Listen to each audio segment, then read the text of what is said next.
الحمد لله وكفى والسلام على عباده الذين اصطفى أما بعد فأعوذ بالله من الشيطان الرجيم بسم الله الرحمن الرحيم وننزل من القرآن ما هو شفاء ورحمة للمؤمنين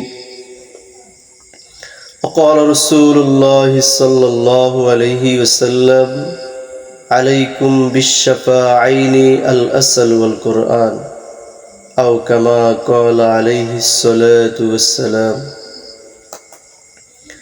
সূরা বনী ইসরাঈলের 82 নম্বর আয়াতে মহান আল্লাহ তাআলা বলেন ওয়ানুনাজ্জিলু মিনাল কুরআনি মা হুয়া শিফাউন ওয়া রাহমাতুল লিল মুমিনিন। আমি কোরআনে এমন বিষয় নাজিল করি যা রোগীর জন্য সুচিকিৎসা এবং মুমিনদের জন্য রহমত। বুখারী ও মুসলিম শরীফে এসেছে এবং সুনান ইবনে মাজার 3452 নম্বর হাদিসে এসেছে। قال رسول الله صلى الله عليه وسلم عليكم بالشفاعين الأصل والقرآن। রাসূলুল্লাহ সাল্লাল্লাহু আলাইহি ওয়াসাল্লাম ইরশাদ করেছেন, তোমরা যাবতীয় রোগ ব্যাধির নিরাময়ে তথা চিকিৎসায় দুটো জিনিসকে আঁকড়ে ধরো, একটি হলো মধু আর একটি হলো কোরআন।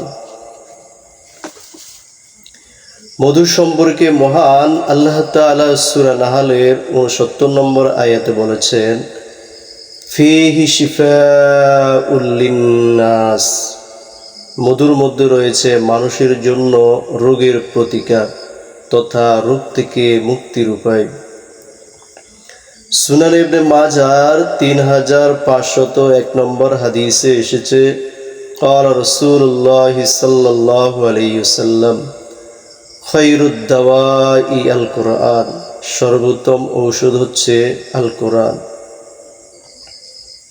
উক্ত আয়াতি কারিমা এবং হাদিস থেকে এই কথা প্রতীয়মান হলো যে মহান আল্লাহ সুবহানাহু ওয়া তাআলা মানুষের জন্য কোরআন এবং মধুর মধ্যে সুস্থতার উপায় রেখেছেন।